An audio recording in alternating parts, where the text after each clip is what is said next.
What if I told you that I, an enjoyer of chaos, a man who has purchased many novels and books and short stories about chaos, would like to talk about chaos for a brief amount of time? Would you say, a surprise, but a welcomed one, in which I would say, thank you. What's up, everybody? It's me, it's Connor, and Grant's calmest son, and I wanted to go on a little rant, you see, because a lot of these Warhammer YouTube people like to be organized. They like to be formatted. They come into the game with a plan. They say, what is my audience like? And they make a video and they do it. Me? That's not me. I'm not about organization. I'm about pure, unbridled, special interest overload. I like to just ramble, and that's what's going to happen today. I'm going to ramble about chaos because, you see, I've been binge watching a bunch of different YouTubers and videos, and just mainly to fall asleep. I've been watching, what's his name? The Warrior Tier. There's their 2-hour Angron video, I think, and then the Amber King. So safe to say, I've been watching a lot of, chaos, basically biographies about the Chaos Primarchs, about the Chosen Champions. And there's a lot of stuff I like about chaos, but there's also more things I want to see. There's more things that I, the consumer, want to consume, if you will. So I have the whiteboard handy because that's what I'm good at. I like the whiteboard. I paid for the whiteboard. I'm going to utilize the whiteboard. And if you can see, I was in the gym doing my World Eater workouts, which is just me being big and rotund. And I was thinking about it. So here, right? Things I want to see. I just wrote things because I don't have the room. So a commenter actually brought this up, and I thought it was a really good idea that could equally be put into any other faction if you think about it. I want more warbands, but not necessarily Space Marine warbands. I want human warbands. Because again, that's not something I thought about at all until one of my commenters brought that up to me, and I was like, that's a really good idea I would not have had. So I'm happy you shared it with me so I can share it with everyone else, and everyone else could be like, wow, that's a fantastic idea. And I'd be like, it's not my idea, but I certainly agree with you. But more human warbands would just be so interesting to me because obviously everyone can have their own favorite warband. The franchise is so vast that you can just insert whatever warband you want, make your own warband, find some in codexes that you think are really cool. Like mine personally wasn't even like a World Eater one. It was a Tzeentch one where this certain chapter of Space Marines wanted to know the truth, and they were like of everything, and they were praying to the Emperor, but really Tzeentch answered them so they can only see the truth. They can decipher lies. They went crazy. I thought that was a really cool concept. But I would like to see more human warbands, i.e., let's see the Blood Pact from... Do I have it with me here? No, I don't think I have the book. It's here, but it's not here. The Gaunt's Ghosts. So the Blood Pact was a really cool first starting idea that I think should have been expanded upon way more. We should have more guard-centered, stories with a human warband that represent all these different chaos factions. It doesn't matter if it's Tzeentch, Slaanesh, Khorne, Nurgle, or Undivided. I think that's really, really interesting to sort of act. They could act as like vessels for other Astartes warbands, kind of like how the Alpha Legion utilize humans and treat them almost on equal playing field as viable agents to push along their goals. And I think that's really cool. But also, while we're on this subject, another thing that I've been thinking about that I haven't seen a lot of that I think could be a cool concept to expand upon would most likely be dual chaos warship. So I said it sounded like warship, but what I meant to say, and I hope you understood me, was worship. So dual chaos worship. And yes, someone could be in the comments being like, but Connor, the chaos gods are notoriously selfish beings who don't want to spread and have dual ownership over someone's soul. To which I say, who told you that? Because, I bench 355, so let's, let the World Eater talk. Sit down and listen. A World Eater is speaking. It'd be cool. Obviously it doesn't have to be a common thing, but it's an interesting concept to expand upon and explore. Like, why not have, let's say, someone can come at me if I'm wrong. There was someone who brought up a codex excerpt where it was a particular warband who worshiped both Khorne and Nurgle, which I found extremely interesting. So why not have two conflicting gods share a warband? Even though this obviously maybe that wouldn't work logistically, but this is a story where superhuman child soldiers become Giga Chads and fight demons from hell. So I think we're allowed some leeway into ignoring reality and making shit cool. And we have these dual chaos warbands that can play on, let's say, the abilities of Nurgle to spread disease with the blood, rage of Khorne. And you have this mishmash of mutations and chaos abilities that can be put into anything. You can put them in stories, or I think this format would probably be better for video games or, what would like animated, Warhammer Plus TV, even though I don't really watch that because I'm not going to pay. So again, really, really cool, and just stuff that I think we should probably expand upon, and stuff that it's nice, it's cool, and I'm a fan of. We're still on the things I want section, by the way. We're still trying to keep it brief. I know I said I'm going to ramble, but I'm not going to take up too much of your time. I will.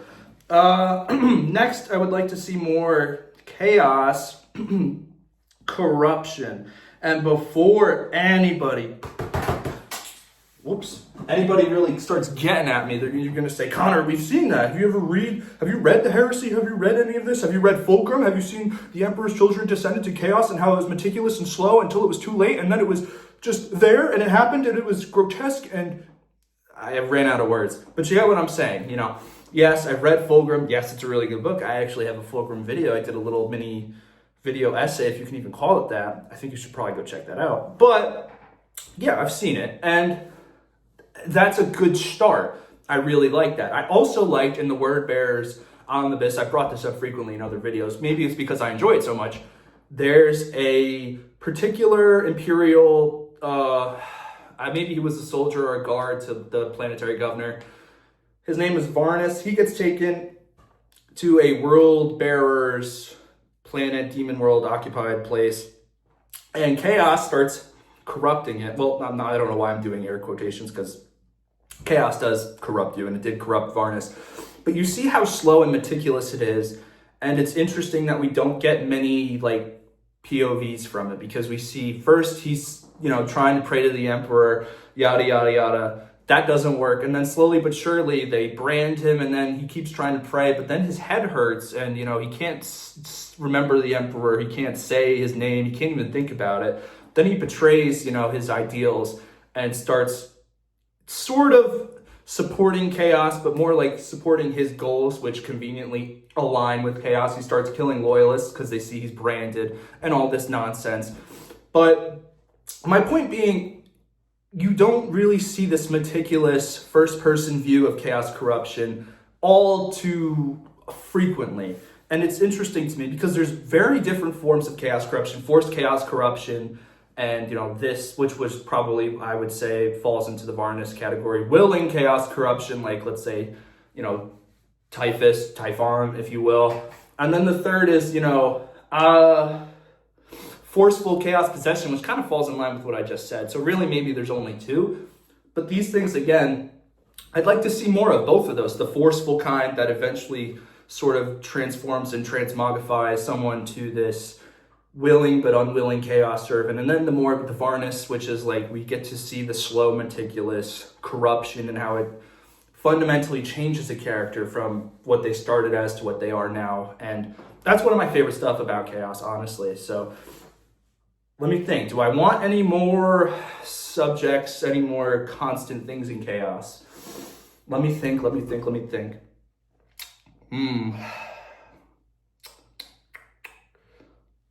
I can't really say that I do.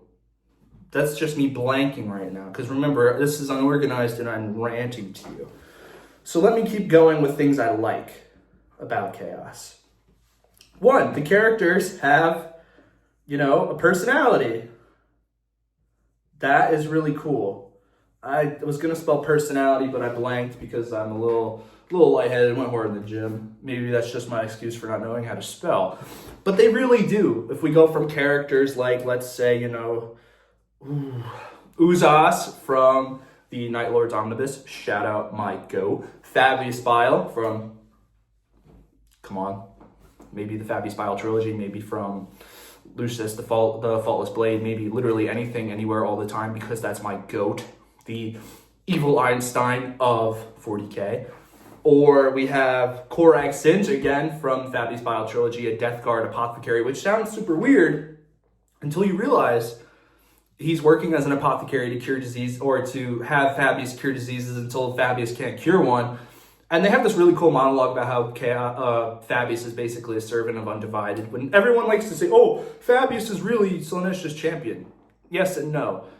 He is in the extent of Undivided, where Fabius feeds all of chaos equally and undividedly with his schemes, the bloodshed that comes from his schemes, his insane, obsession with proving that, the gods are not real, and his obsession with that his work is going to elevate and level up humanity to their next evolutionary stage, which the Emperor was trying to do, making humanity all, warp psychic, beings that were kind of elevated like him in a way. And then Zeech with his schemes, I may have said that. And then Nurgle with the mutations and all that screwing up. But sorry, what I meant to say was all these characters have personalities, and they're all very interesting as opposed to loyalist characters.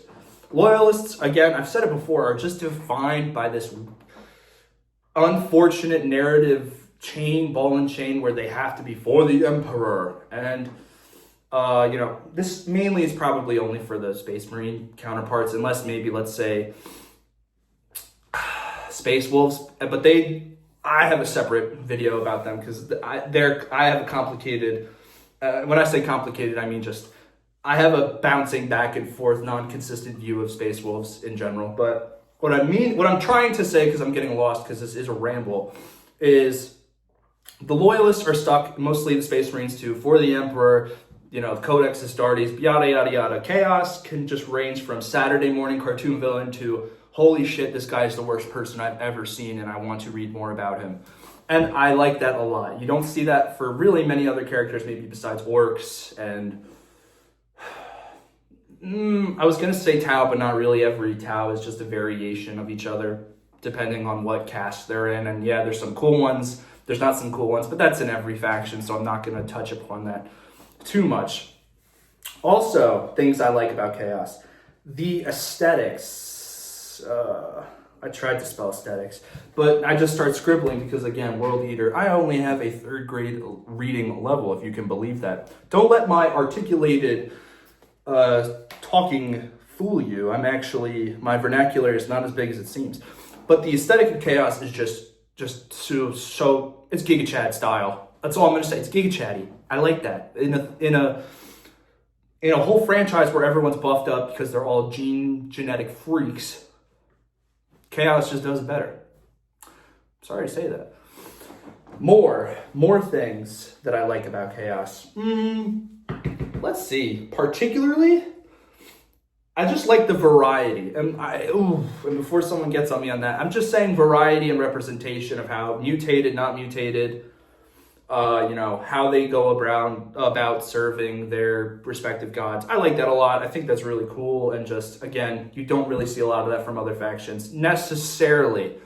You could say maybe Necrons with the ongoing Civil War. You could say the Orcs. No, you can't. That's my fault. Can't really say the Tau. Can't really say the Imperial Guard. Tyranids are a no-go. So, yeah. I mean, that would be pretty much it, I would say, for things I like. There's definitely more, but I'm starting to ramble a lot more, and I'm starting to lose focus of the main points I'm trying to make. Let me just try one more for each thing. So things I want to see for Chaos again. I've said it 20 trillion times. You're probably sick of it. Chaos Xenos. Where are they? They're cool. They're insane.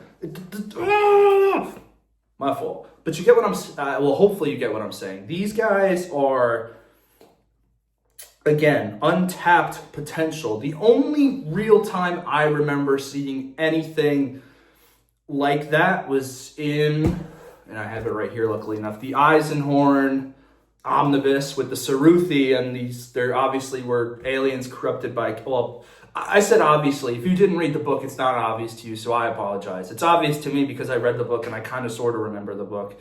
I was going to give it another shot. Once I got to Malleus, I was like, I just don't really like this, but then someone's going to clown on me because I stopped at the beginning of Malleus because I didn't like the first part, the first like main story.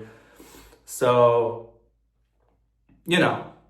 sorry. That aside, the Saruthi got basically corrupted by chaos and yada, yada, yada. They looked cool. They did cool shit. I want to see more of that. I would like to see maybe Kroot Warband chaosified. That'd be cool.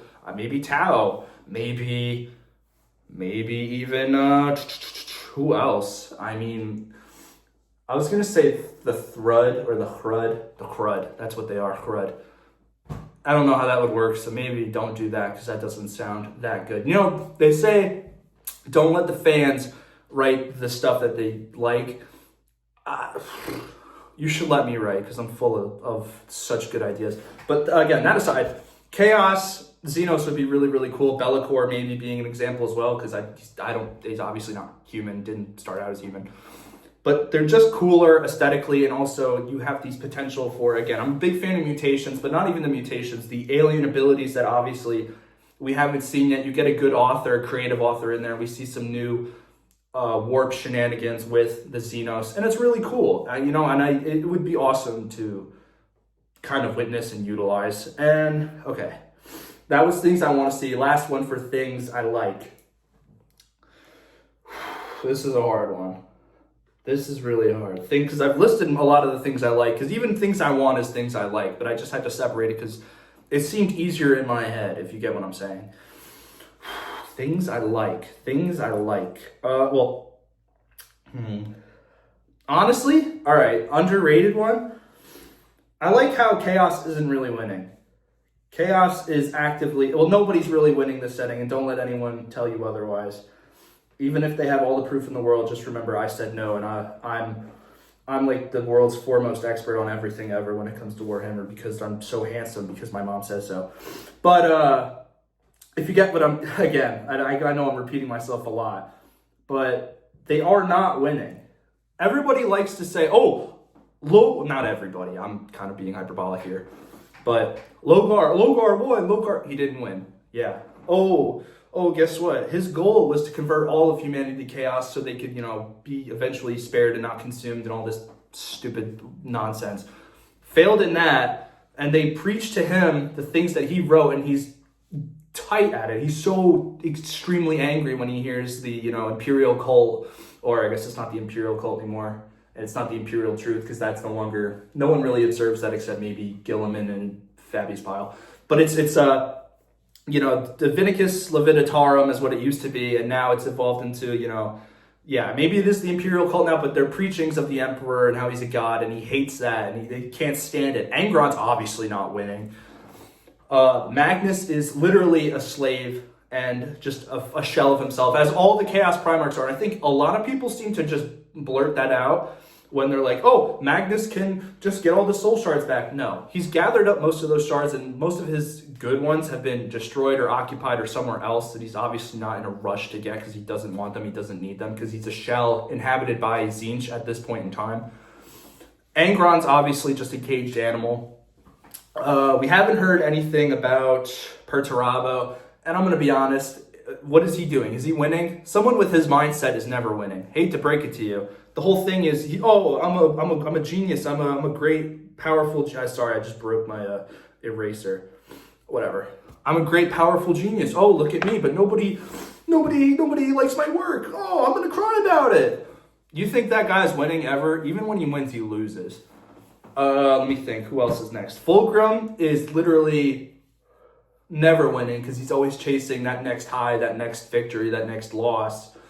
Anything that drives him is perpetually a cycle, an Ouroboros of just awful emotional feelings, even though, again, it's not really the Fulcrum. Remember, this is Apotheosis, shell of his former self, occupied by Slaanesh. And we have Mortarion, someone kept... Maybe I heard a British guy pronounce his name, and then I kept going Mortarion when it's Mortarion, but whatever. Either way, his name sounds cool, so who gives a shit? But, he's suffering. You know, Nurgle afflicted apathy, doesn't really have any aspiring goals except to serve his own needs more, a little bit more than the grandfather, even though he perpetually all the Chaos Primarchs and by default all demons and warbands have to serve intrinsically the needs of the Chaos Gods, although they do have some leeway because they're, you know, they got a leash on them, but it's depending on the character, the leash is pretty large. They could do what they want, but again, Mortarian's not winning at all. He's miserable. And who else is a traitor? Conrad's dead, so who cares? Sorry, sorry to all 7 Night Lords fans. Trying to think of the other ones. I said Magnus, I said Fulgrim, I said Perturabo, I said Angron, I said... Who else am I thinking of? Oh, Alfarius is dead, so again, the Alpha Legion was going to be scattered and shattered and schismed anyway, so they're obviously not winning. They're all trying to accomplish their own goals, and the whole thing is you're not going to know their goals because every war band is different, so they're obviously not winning. Logar, I said, isn't winning. Who am I missing, really? I know I'm definitely missing somebody. Perturabo... Doesn't matter.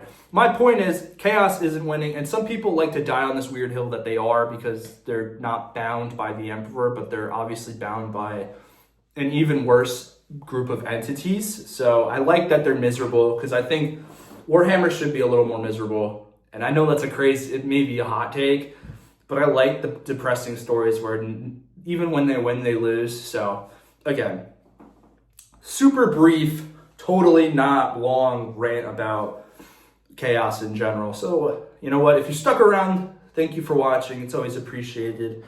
And I do have more videos on the way. I apologize I haven't been consistent. I've had some life stuff. Recently graduated that college, in case anyone was concerned that I have a bit of a youthful figure to my face. So, again, thank you. I will promise I'm gonna do my utmost to be more consistent, and I will see you all later.